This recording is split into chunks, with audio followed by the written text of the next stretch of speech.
Good morning, students. Today I will continue our chapter from the history, third chapter, ruling the countryside. Okay. In my previous video, I already taught you about the permanent settlement. Okay. Yes. Our new topic is Mahalwadi system. The government of William Bentinck made a thorough revision of the Act of 1823 and thus the Mahalwadi system was introduced. Yes William Bentinck ने जो है 1823 act जो था उसमें कुछ संशोधन किया, changes किया and thus the Mahalwari system was introduced और माहलवाड़ी सिस्टम को हमसे इंट्रोड्यूस कराया. They realise that the result of the regulation of 1822 was nothing other than widespread misery. yes, उन्होंने ये है रियलाइज़ करा कि ये जो 1822 ठीक है रेगुलेशन था, ठीक है, रेगुलेशन ऑफ 1823, इससे कुछ भी नहीं हुआ था, सिर्फ और सिर्फ क्या हुआ था, चेंजेस कुछ भी नहीं हुआ था, सिर्फ वाइड स्प्रेड मिस्ट्री, बहुत ज़्यादा दुख लोगों को मिला था. Yes, after a prolonged consultation, the government finally passed a new regulation in 1833. Yes, लंबे समय के परामर्श के बाद जो है गवर्नमेंट ने एक न्यू रेगुलेशन पास किया 1833 में. The Mahalwari system of land revenue was introduced by Holt Mackenzie and Robert Martinsberg. हमें फिर माहलवाड़ी सिस्टम हमारे सामने आया, लैंड रेवेन्यू का इंट्रोड्यूस कराया, और ये किसने कराया हमें, Holt Mackenzie and Robert Martinsberg. Yes, अगर आपसे पूछा जाए कि अगर इसके कौन फाउंडर कौन है, इसके जन्मदाता कौन है माहलवाड़ी सिस्टम के, तो वो कौन है, Holt Mackenzie and Robert Martinsberg. It played a large part it making the system more flexible. Yes, इस सिस्टम को जो है इसने बहुत ज़्यादा फ्लेक्सिबल बनाया है. The process of preparing estimate of produce and rents was simplified too. It also introduce the fixation of the average rent for different classes of soil. इसमें जो है सॉइल के बेस पे जो है फिक्सेशन था, ठीक है, एवरेज रेंट था, फिक्सेशन सॉइल बेस पे. The process of measuring land, examining soil quality were improved further. और इसमें जो है सॉइल का मेज़रमेंट करके, मतलब मेजरिंग करके कि किस टाइप की है सॉइल एंड लैंड, उसका एग्जामिन करके उसकी क्वालिटी को इम्प्रूव करने का प्रयास किया. The state demand was fixed at 66%. Yes, जो स्टेट की जो डिमांड थी वो फिक्स्ड थी, कितनी, 66%, okay, of the rental value. And the settlement was made for 30 years. और जो सेटलमेंट हुआ था वो कितने ईयर्स के लिए हुआ था, 30 ईयर्स के लिए. Mahalwari system one of the 3 main revenue system of land tenure in British India. Yes, Mahalwari system जो 3 रेवेन्यू सिस्टम थे, कौन कौन से, permanent settlement, Mahalwari system and Ryotwari system, इनमें से एक है जो land revenue, land tenure in British India. The word Mahalwari is derived from the Hindi Mahal. Yes, माहलवाड़ी जो है वो हिंदी वर्ड जो है महल, उससे डिराइव्ड हुआ है, उससे उत्पन्न हुआ है. मीनिंग अ हाउस, जिसका मीनिंग क्या होता है, हाउस, और बाय एक्सटेंशन अ डिस्ट्रिक्ट, जिसका एक्सटेंशन विस्तार हुआ हो जिले का. In this system the land was divided into mahals. इस सिस्टम के अकॉर्डिंग लैंड जो है वो किस में डिवाइड होता है, महाल्स में. ईच महाल्स कंप्रेसेस 1 और मोर विलेजेस. हर महाल में जो है एक या ज़्यादा विलेजेस होते हैं. Ownership rights were wasted with the peasant. Yes, ownership जो है वो ऑनरशिप इसमें किसानों में निहित होती है, ऑनरशिप का अधिकार, ठीक है, मालिकाना जो अधिकार होता है वो किसानों में निहित है. The villages committee was held responsible for collection of the taxes. और इसमें जो विलेज की जो कमेटी है वो खुद रिस्पॉन्सिबल होती है किसके प्रति, जो टैक्सेस कलेक्ट करते हैं ना उसके प्रति। ओके स्टूडेंट्स, तो ये क्या था, महालवाड़ी सिस्टम। महालवाड़ी सिस्टम में हमें क्या ध्यान रखना है, महालवाड़ी सिस्टम, महाल मीन्स होता है क्या, विलेज। ओके, ये मैंने बता दिया आपको गांव होता है। किसने इंट्रोड्यूस कराया हमें, Holt Mackenzie and Robert Martins bird ने। ओके, एंड इसमें जो फिक्सेशन था वो 66% था 30 ईयर्स के लिए। महालवाड़ी जो है डिराइव्ड हुआ है किस वर्ड से, हिंदी वर्ड जो है उसका वो है महल से, जिसका मतलब क्या होता है, हाउस और बाय एक्सटेंशन और डिस्ट्रिक्ट। इस सिस्टम में क्या होता है, the land was divided into mahals, और इसमें क्या इंक्लूड होते हैं, 1 या मोर विलेजेस इंक्लूड होते हैं। इसमें ऑनरशिप जो है वो किसानों के पास ही होती है, और विलेज कमेटी जो है वो रिस्पॉन्सिबल होती है इसकी कलेक्शन करने के लिए टैक्स को। Okay students, our next topic is Ryotwari. Ryotwari, yes, ryot means जो होता है, रैयत हम कहते हैं किसानों को। Okay, it means the Ryotwari system was a land revenue system. Ryotwari system भी जो क्या है, लैंड रेवेन्यू सिस्टम है in British India, introduced by Thomas Munro in 1820। ये भी हमें किस ब्रिटिशर्स के द्वारा इंट्रोड्यूस कराया गया, Thomas Munro in 1820, based on system administered by captain Alexander Read in the Baramahal district. Yes, ये जो बेस्ड है इसका, based on system administrated by captain Alexander जो है उनके बारामहल डिस्ट्रिक्ट उसके द्वारा पढ़ा गया है। It allowed the government to deal directly with the cultivators. इसमें जो है डायरेक्टली गवर्नमेंट जो है डील करती है किससे, डायरेक्टली कल्टिवेटर से, ऑल्सो कॉल्ड रैयत, जिसे हम क्या कहते हैं, रैयत के नाम से जानते हैं। For revenue collection, revenue collection के लिए, मतलब रेवेन्यू कलेक्शन के लिए डायरेक्ट गवर्नमेंट रैयत से जो है रैयत से ही डायरेक्ट मिलती है। Okay, and gave the peasant freedom, और इसमें जो किसान है, पीजेंट है, उसको फ्रीडम दिया गया है to give up to acquire new land for cultivation. Okay, freedom दिया गया है आगे बढ़ने के लिए, और न्यू मतलब नई ज़मीन खरीदे और उस पर कल्टिवेशन करें। The peasant was assessed for only the lands he was cultivating. Yes, जो peasant है was assessed for only the lands he was cultivated. अब peasant को सिर्फ उसी आंकलन पर मतलब उनसे टैक्स लिया जाता था जितने उस लैंड पे जिस पे वो कल्टिवेशन करते हैं। ओके, कल्टिवेशन का काम करते हैं। The revenue was fixed according to the fertility of the soil. और जो रेवेन्यू वो फिक्स्ड होता था according to the fertility of the soil, soil की फर्टिलिटी पे। In Ryotwari system the ownership right were handed over the peasant. Yes, ownership जो है वो डायरेक्ट किसके हाथों में है, किसानों के हाथों में है। British government collected taxes directly from the peasant. British government जो है डायरेक्टली किससे, पीजेंट से डायरेक्टली टैक्स लेता था। The revenue rates of Ryotwari system were 50%।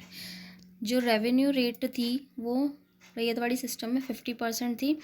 Where the land were dry, अगर सूखा है, सूखे की सिचुएशन में, ठीक है, उस समय जो है रेट क्या है, 50% है।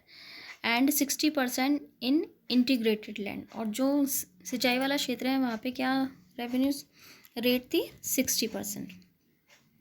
Okay students, yes. नेक्स्ट जो हमारा है टॉपिक वो है इम्पैक्ट्स ऑफ रेवेन्यू सेटलमेंट। ये 3 रेवेन्यू सेटलमेंट हमने पढ़े हैं, permanent settlement, Mahalwari system and Ryotwari system. इसका इम्पैक्ट क्या पड़ा सेटलमेंट का लोगों पर। Under British rule peasant survived in a very little income. Yes, under British rule मतलब ब्रिटिशों के नियम के अकॉर्डिंग जो किसान थे उनको बहुत ही लिटिल इनकम में सर्वाइव्ड करना पड़ा। The permanent settlement did not improved the situation. Yes, जो परमानेंट सेटलमेंट था उससे लोगों में कोई भी इम्प्रूवमेंट नहीं हुआ था उनकी सिचुएशन में।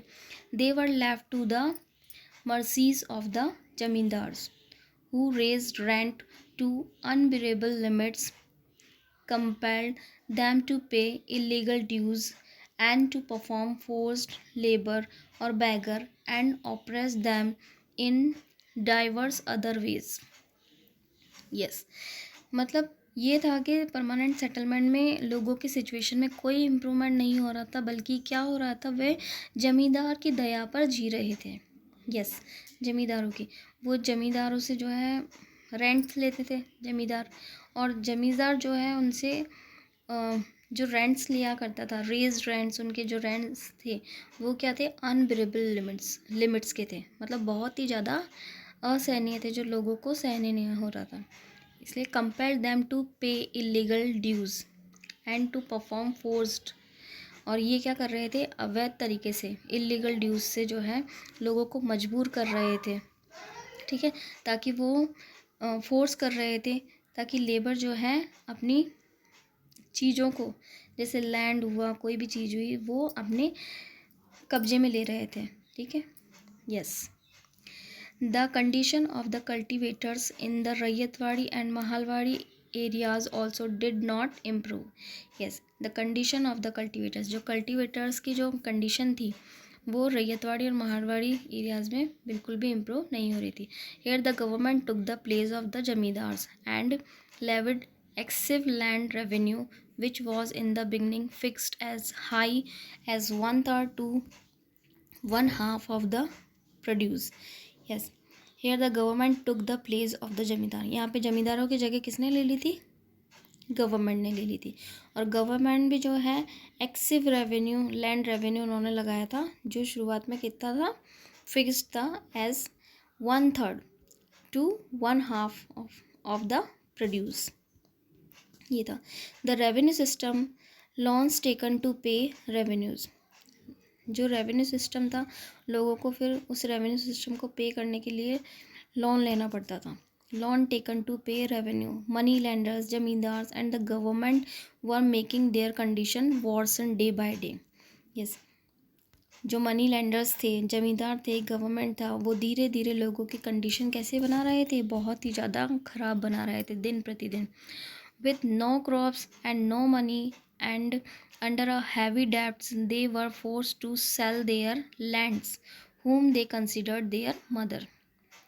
Yes, ये जो सेटलमेंट था इसका प्रभाव इतना बुरा हुआ लोगों पे कि कोई भी क्रॉप्स नहीं ग्रो कर रही थी, लोगों के पास कुछ भी मनी नहीं थी, लेकिन फिर भी उन्हें हैवी डेब्ट्स जो है देना पड़ता था, और उसे देने के लिए उन्हें फोर्स किया जा रहा था कि वो अपनी ज़मीन को बेचें, जिसको वो अपनी माँ के समान मानते थे, consider their mother. Okay students, तो ये था हमारा क्या, impacts of revenue settlement. Okay, now our next topic is cultivation of cash crop. The 19th century saw an increase in the cultivation of commercial or cash crop. Yes, 19th century में हमने ये देखा कि cultivation of commercial and cash crop में क्या हुआ, बढ़ोतरी हुई, इंक्रीज़ हुआ। फ्यू इंडियन कमर्शियल क्रॉप्स, कुछ कमर्शियल क्रॉप्स है सच एज जैसे cotton, indigo, opium, wheat and rice, made it to the global market under the British Raj in India. Yes, इनको जो है ब्रिटिश राज इन इंडिया के थ्रू जो है ग्लोबल मार्केट मिल चुका था।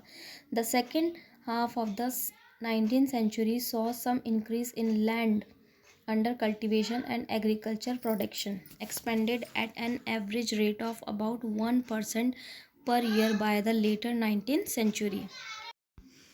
यस, 19th सेंचुरी में ये भी हुआ कि लैंड जो है उसमें 1% की क्या हुई, बढ़ोतरी हुई, उसकी किस में, इम्प्रूवमेंट तो आया लैंड में, किससे, कल्टीवेशन एंड एग्रीकल्चर प्रोडक्शन से। Expanded at an average rate of about 1% year by the later 19th century. These crops were use in the British manufacturing industries. Yes, ये जो क्रॉप्स थी वो किस में यूज़ होती थी, ब्रिटिश मैन्युफैक्चरिंग इंडस्ट्रीज़ में।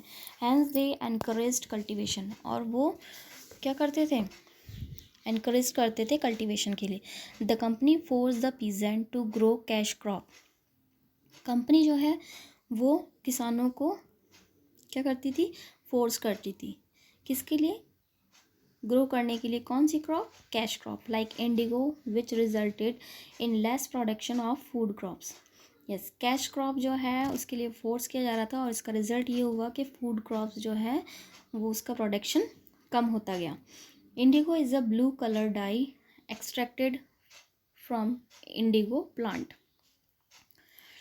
इंडिगो क्या है? इंडिगो एक ब्लू कलर डाई होती है जो इंडिगो प्लांट से मिलती है। It is use to dye clothes, इससे कपड़ों को डाई किया जाता है। Under British power indigo planting become more and more commercially profitable because of the demand of blue dye in Europe. Yes, जो ब्रिटिशर्स थे वो क्या चाहते थे? इसकी Indigo planting become more and more commercially, मतलब इसकी इंडिगो प्लांट्स की जो है डिमांड बहुत ज़्यादा बढ़ गई थी और ये प्रॉफिटेबल भी था उनके लिए, ब्रिटिशर्स के लिए, क्योंकि इसकी डिमांड कहाँ बढ़ गई थी? यूरोप में। It was introduced in large part of, और इससे जो है लार्ज पार्ट इंट्रोड्यूस्ड हुआ किससे? इंडिगो से। Burdwan, Bankura, Birbhum, north 24 Parganas and Jessore, present Bangladesh है ये, ठीक है। Due to industrialisation textile industry flourished and the demand of indigo increased. Yes, इसी समय जो है इंडस्ट्रियलाइजेशन जो है स्पेशली टेक्सटाइल इंडस्ट्री जो है बहुत ही ज़्यादा फली फूली थी, और टेक्सटाइल मतलब कपड़ों से रिलेटेड इंडस्ट्री है, और जब कपड़ों से रिलेटेड इंडस्ट्री होगी तो ऑब्वियसली कलर के लिए हमें क्या चाहिए होगा? डाई के लिए इंडिगो, मतलब क्योंकि इंडिगो जो है वो डाई में यूज़ होता है। डिमांड फॉर इंडिगो इंक्रीज्ड, इससे क्या हुआ? इंडिगो की डिमांड और इंक्रीज हुई। Since the climate of England was not suitable for Indigo cultivation. Yes, उस समय जो है इंग्लैंड का जो क्लाइमेट था, एटमॉस्फेयर वहाँ का जो था, इंग्लैंड का क्लाइमेट इंडिगो के लिए सूटेबल नहीं था। They improved indigo from other places, they imported indigo from other places, उन्हें अदर जगह से जो है इंपोर्ट करनी पड़ती थी क्या? Indigo. To meet the growing demands Britain turn towards India. Yes, इसलिए जो है ब्रिटेन जो है इंडिगो की डिमांड उसकी बढ़ती गई, इस कारण उसने किसकी तरफ रुख करा? इंडिया की तरफ, मतलब वो इंडिया की तरफ आया।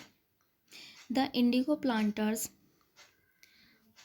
persuaded the peasant to plant indigo instead of food crops. Yes, Indigo planters जो हैं उन्होंने राजी कर लिया किसको? किसानों को। किसके लिए? इंडिगो प्लांट्स उगाने के लिए। For instead of food crops, यानी फूड क्रॉप्स नहीं उगाएंगे, जैसे चावल, ज्वार, बाजरा, मक्का, इसकी फसलें वो नहीं उगाएंगे, इसकी जगह वो अपने खेतों में क्या उगा रहे हैं? Indigo plants. They provided loans, वो उनको उसके लिए लॉन प्रोवाइड करा रहे थे, कॉल्ड डेड ऑन, जिसे क्या कहा जाता था? डेड ऑन कहा जाता था। At a very high interest, जिसका इंटरेस्ट बहुत ही ज़्यादा हाई था। Once a farmer took such loans he remained in debts for his whole life before passing it to his successor. Yes, once a farmer took such as loan, अगर कोई भी farmer यदि ये lawn ले लेता है तो वो बिल्कुल ही मतलब भूल जाता है कि वो कभी अपने सक्सेसर मतलब अपने बच्चों के पास लौट के भी जाएगा, क्योंकि वो उसी को चुकाने में ही रह जाता है, और जब तक चुका नहीं पाएगा वो जा नहीं पाएंगे। The price paid by the planters was major only 2.5% of the market price. Yes, जो प्रिंस थे वो paid by the planters, price paid by the planters was major 2.5% market price. Yes, market price का 2.5% जो है उनको मिल रहा था, जो बहुत ही अल्प था, कम था। The farmers could make no profit growing indigo, जो फार्मर्स थे उनको इंडिगो से कोई भी प्रॉफिट नहीं हो रहा था। The farmers were totally unprotected, जो फार्मर थे वो टोटली क्या थे? अनप्रोटेक्टेड थे फ्रॉम द इंडिगो प्लांटर्स, जो इंडिगो प्लांटर्स जो थे उनसे वो अनप्रोटेक्टेड थे। उनसे कोई सुरक्षा उन्हें नहीं मिल रही थी। Who resorted to mortgages of destruction. Yes, मतलब वो उनको कोई सहारा नहीं दे पा रहे थे, बल्कि उनको बंधक बना के रख रहा था उन, और एक तरीके से, और destruction of their property if they were unwilling to obey them. Yes, और उनकी जो प्रॉपर्टी थी उसका भी विनाश होता जा रहा था, क्योंकि इफ़ दे वर अनविलिंग, तैयार नहीं होते, ओबे दैम, उनकी शर्तों के अकॉर्डिंग वो तैयार नहीं होते थे। Government rules favoured the planters. जो government rules favoured the planters, government के जो नियम थे वो प्लांटर्स के फेवर में थे। Okay, by an act in 1833 the planters were granted a free hand in operation. Yes, यानी 1833 एक्ट के थ्रू जो है प्लांटर्स वर ग्रांटेड, प्लांटर्स को ग्रांटेड किया गया फ्री हैंड इन ऑपरेशन, मतलब वो उन्हें उत्पीड़न कर रहे थे। Even the zamindars sided with the planters, और जमींदार्स भी जो है वो किसकी साइड थे? प्लांटर्स की साइड थे। Under this several operation the farmer restored to reward. Yes, और इसके कारण क्या हुआ, मतलब अगर आप किसी पे अत्याचार करते जाओगे तो क्या होगा? एक टाइम तो ऐसे ही आएगा जब आप क्रांति कर दोगे, रिवॉल्ट कर दोगे। ओके, तो फार्मर्स ने जो है क्या करा, फिर सहारा लिया किसका? रिवॉल्ट का। The Bengali middle class supported the peasant whole heartly. Yes, whole heartedly. Yes, जो बंगाली परिवार थे मिडिल क्लास के, उन्होंने किसानों को अपने पूरे दिल से को सपोर्ट किया। Bengali intellectual Harish Chandra Mukherjee describe the plague of the poor farmer. Yes, Bengali जो है बौद्धिक, मतलब बहुत बुद्धिमान हरीश चंद्र मुखर्जी ने जो है ये डिस्क्राइब किया है लोगों की, फार्मर्स की दुर्दशा के बारे में, इन हिज न्यूज़पेपर, अपने न्यूज़पेपर में, the Hindu Patriot. Yes, the Hindu Patriot में, हिंदू देशभक्त में। However the articles were overshadow by Dinabandhu Mitra. Yes, ये जो आर्टिकल्स था, ठीक है, however the articles were overshadowed by Dinabandhu Mitra.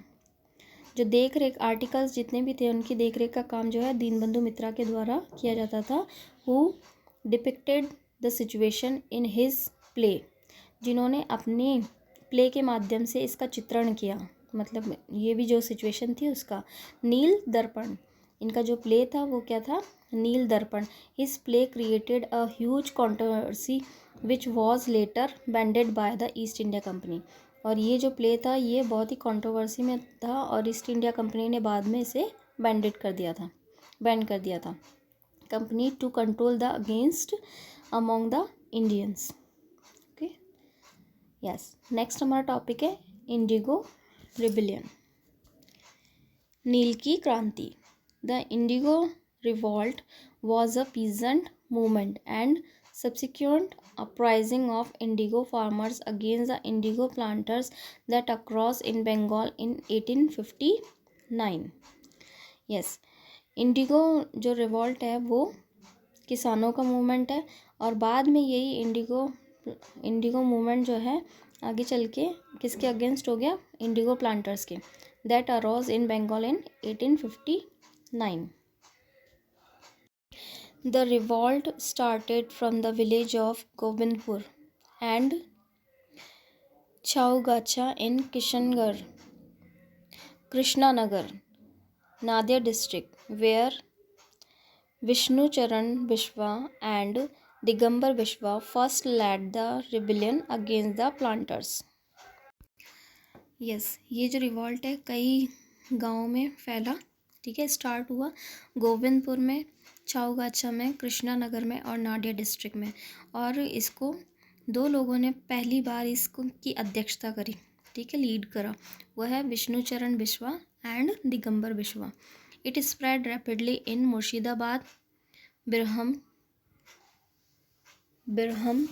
and Burdwan, Pabna, Khulna and Narail, यहाँ पे ये फैल गया। ठीक है। Some indigo planters were given a public trial and executed. Yes, कुछ जो इंडिगो प्लांटर्स थे उनको क्या हुआ, पब्लिक ट्रायल, मतलब पब्लिक ट्रायल लोगों की सहमति से जो है एग्जीक्यूटेड हुए। The indigo depots were burn down. Indigo depots जो है वो जला दिए गए। Many planters fled to avoid being caught. पकड़े जाने के डर से जो है कई प्लांटर्स तो क्या गए, भाग गए। The zamindars were also targets of the rebellion peasant. और जमींदार्स भी जो है वो जो रिबेलियन जो थे, विद्रोही किसान जो थे, उनके निशाने में थे जमींदार्स भी।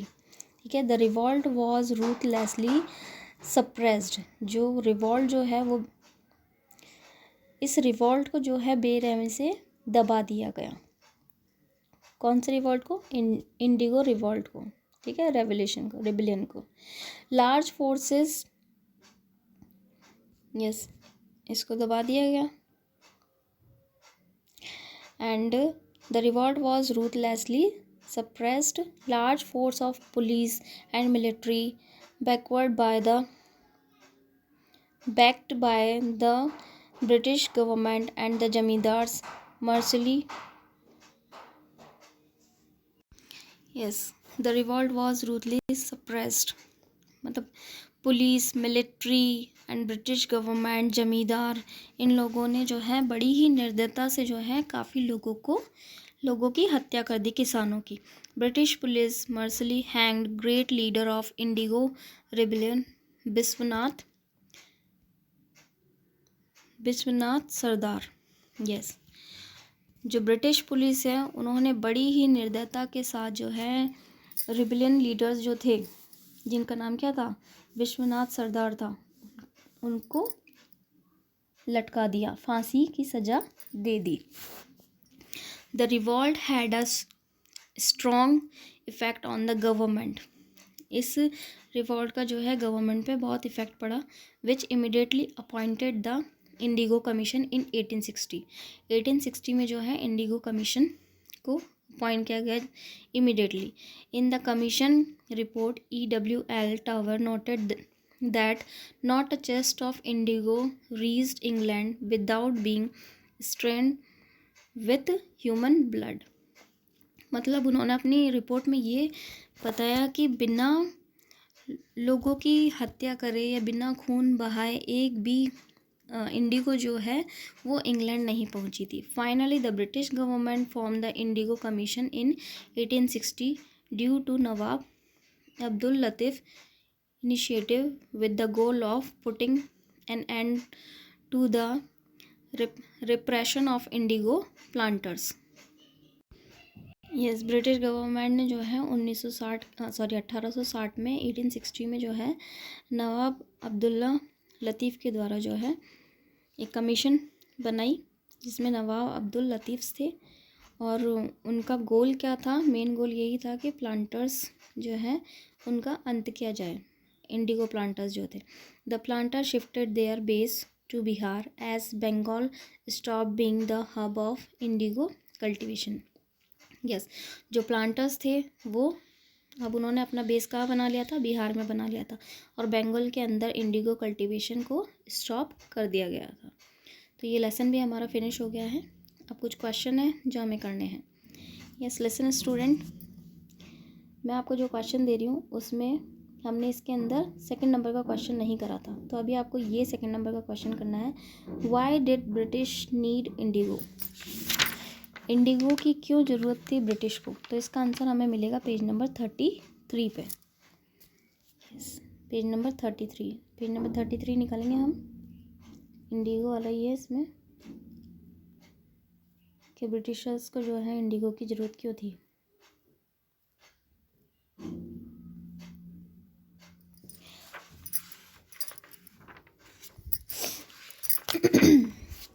तो तो इसका आंसर है Indigo is a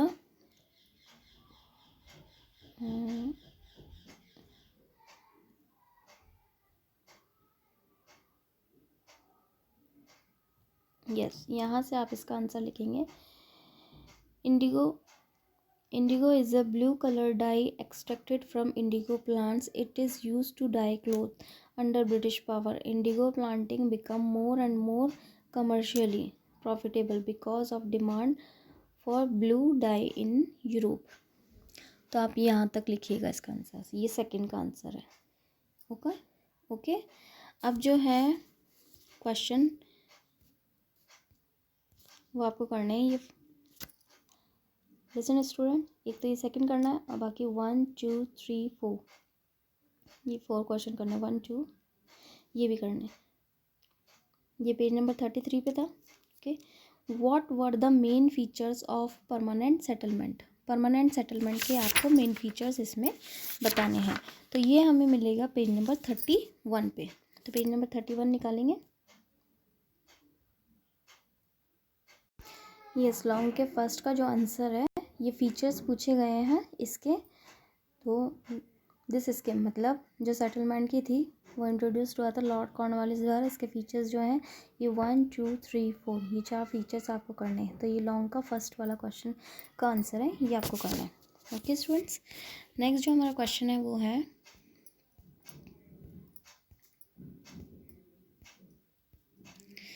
yes, give a brief account of indigo rebellion, was it is successfully.